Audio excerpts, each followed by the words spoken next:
been looking into this report. I think the first thing I want to know is what did you get or what did you sense from U.S. military officials when you asked about this today?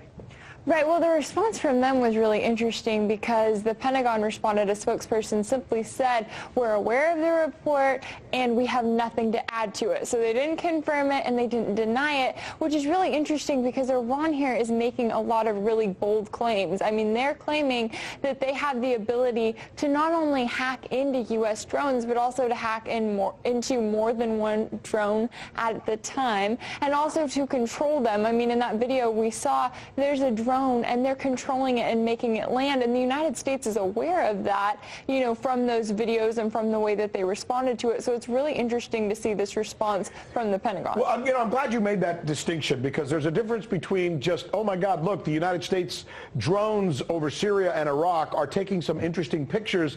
Let's see if we can see what the pictures look like. That's story one, which appears to be evident according to the reports we're looking at in these pictures. But then there's the second part. And this is what you just said, right? The possibility that they didn't just look at the pictures, but that they actually commandeered the drone itself and thusly brought it to the ground, right?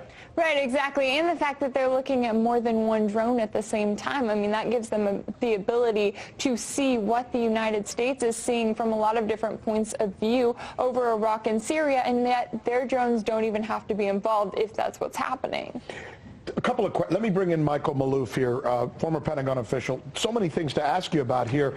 I guess the first part is what we were just talking about, the possibility that they actually not only peered into the video, but actually commandeered and brought down that drone. That's correct. Possible? Do you believe they could have? Oh, yeah, absolutely. They probably not only did that, but they can actually use it to gain intelligence on what we're looking at and be able to move their forces accordingly. And this is technology and a capability that they've had since at least 2011, when they were able to commandeer the RQ-170 stealth drone, which was a CIA drone from Afghanistan, flying over and doing reconnaissance over Iran. They were able to commandeer that drone, bring it down to the ground in Iran, reverse engineer that drone, and they're now using drones similar to that. Plus, they got access to the electronics, highly classified electronics inside that drone.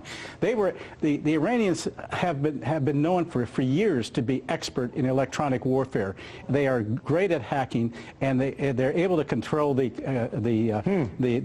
algorithms and the logic in order to control these things. I've had an Iranian tell me that if they can do this on a more sophisticated level, they can do this with radars, our ships, anywhere, any U.S. or NATO capable aircraft. Is it protocol, by the way? I know a lot of people are watching us right now and they're wondering, why did we blow up our own drone? Is that proper protocol in a situation like this? If we could not gain access to it and it had highly sensitive technologies on it, sure. Second question I really want to ask you, as a former Pentagon official, what's the thinking tonight as folks in the Pentagon are monitoring RT tonight and watching this report? Are people going to be fired over something like this? Are they worried? I mean, is this a screw up? I mean, well, it shows. I'm a little surprised that the Iranians revealed this capability.